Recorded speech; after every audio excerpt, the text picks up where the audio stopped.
What's going on YouTube? It's your girl, singer-songwriter, Hoochi Coochi, booking assistant at Gable Music Ventures, Danielle Johnson. I'm here to bring you some tips on how to get your band booked. Today, I'm gonna teach you how, when you're first starting out, to get some shows under your belt. Now, keeping in mind that we know in this crazy time of COVID, a lot of things are dwindling down unless you're doing an outside summer concert series, an open air beer garden, or some digital live streaming. It can be difficult and a little tricky, but it's not impossible. So we're here to educate you. You're ready? You got your pen, you got your paper? All right, because I'm gonna break it down for you. So I'm gonna cover 6 little hot topics for you guys today. Social media, having a demo, a video, networking / doing your research, because in this time it's a little weird and a little strange to network, but still a thing. Starting off small and responding same day. Social media. Nowadays, if you're not online, you don't have some kind of online presence, you're not a real thing. It takes little to no effort to start a Facebook page for your band or your music and invite all of your friends and family to like it. In this day, they even make it easy where your Facebook, your Instagram, and your Twitter can all be connected. Now, for me, I like to curate my post for my bands on each. Facebook is really good for sharing events.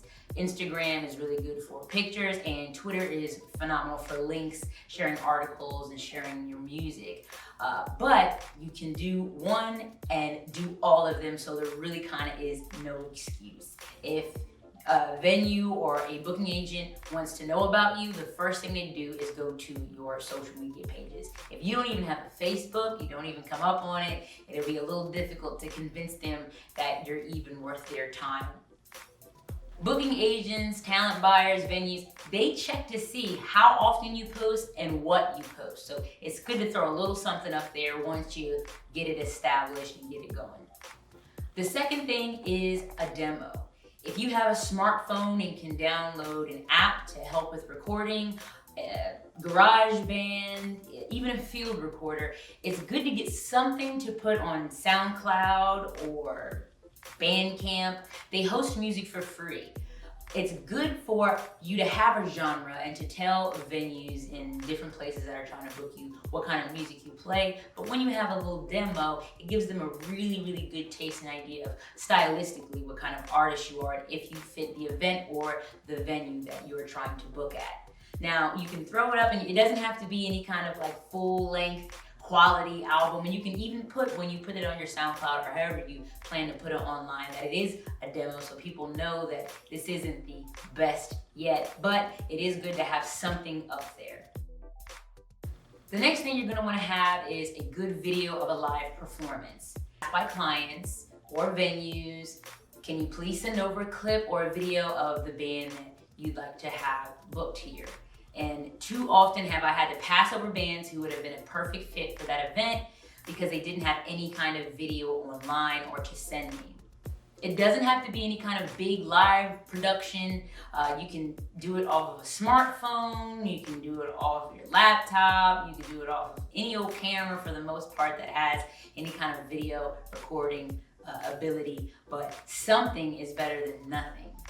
A little quick tip for the video. This is something that in the long run is going to be really substantial to helping you out. So it's worth putting the extra effort in to play around and make sure that you're getting the best audio quality. Not everybody can afford to go out and get really nice room mics, and that's okay. That doesn't mean that you can't get a good sound. Play around with the volumes of the instruments, do some test runs, maybe do different variations of how you play your music, but it's definitely going to be worth it to go back and forth and make sure that the video that you're sending out to people is of good quality. Another something you're going to want to work on is networking / doing your research. Especially if you're an up-and-coming artist, you haven't played any shows yet, and you're not using a booking agency, it's good to know what you're getting yourself into and who you're working with. Just like any other industry, the music industry likes to work with people who come highly recommended or people that they already know. So getting yourself out there, even if it's just digitally, is better than waiting around until you want to make your move. If you notice that a venue is putting on live streams and you'd like to be a part of that, start watching some of the live streams, commenting, sharing whenever they post that they're gonna have a new one. Get yourself in there somehow. If there's a beer garden around the corner or someplace that you'd like to play that's doing something, go check it out. Bring your face mask, bring your blanket. Make sure you're hanging out with whoever is the sound guys. Sound guys are key, by the way. And what I mean by doing your research is making sure that the bands that are playing these live streams or these shows are bands that are kind of similar to what you do. If you're a hip hop, it may not be in your best interest or honestly just a waste of time to start sending out EPKs and booking inquiries to venues that book mostly country. We all know time is money and you want each second to count. My next tip is to be realistic and start small. I know your grandma might tell you that you are the greatest artist who has ever lived, but you never want to pretend like you're packing more of a punch than you really are. If you go to book a show and you tell a talent buyer that you can bring 40 to 50 people and you only can maybe bring 5 to 10, they will remember that. And it's very unlikely that they'll book you again. Another thing to remember is that a lot of these talent buyers and booking agents, they work in a very close-knit circle, and a lot of the time, they'll even work for more than one venue. Sometimes you'll be emailing one venue and another venue, but it's technically the same person. It's better to underpromise and overdeliver always in every instance. Book rooms that you know for a fact you can get your friends and your family to come out to. Not only does a room that can only really fit 20 people in it look better when you have that many in there, but it also will help you build up confidence. Everybody loves a packed room. So my last tip for you today is probably going to be one of the most important, and that is responding within 24 hours at least to emails. People love to get things done quickly, especially when you work in event planning, booking, all that good stuff. They want to get the whole messy bit done and over with as quickly as possible. Sometimes you can miss out on really good opportunities because you waited too long to respond to things. You don't want to be that guy or girl or whatever you decide you are today. You want to be quick, you want to be fast, and you want to show them that you are reliable. When you send out your emails, be sure to include the links, not the files, the links. We'll get into why links are better than files in another video, but just trust me right now on that one. To all of your social media pages, to your SoundCloud, to your video, whatever you got going on. So when they get your email, they can check you out quickly and decide right then and there if that's what they want to do.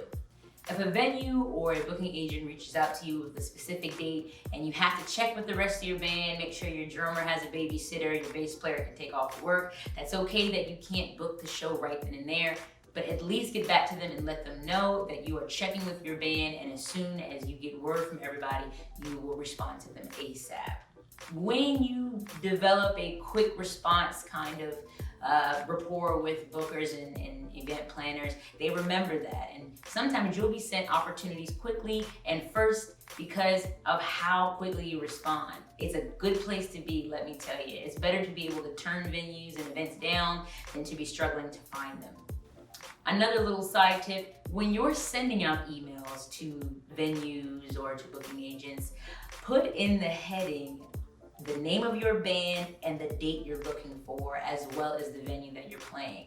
When it comes to booking agents and venues, sometimes they have people that cancel last minute, and they will go through their emails to see if there's anyone that's already inquired about playing that date. So if you make it easy for them to find you, especially for a specific date that you want to play, it's going to be better for everybody all around. You really want to make it easy for them to find you, find your information, and find a date for you. All right, friends, that's my time for the day. I really appreciate you coming and hanging out with us. If you have any more tips, anything you feel like I missed, please leave it down in the comment section. If you like what you heard and you want some more stuff, be sure to like, subscribe, and hit the little bell so you get notified whenever we drop more stuff. You want to stay up to date, you want to stay educated, and we want to be the ones to do it for you. We love you. We love you. We'll see you soon, okay?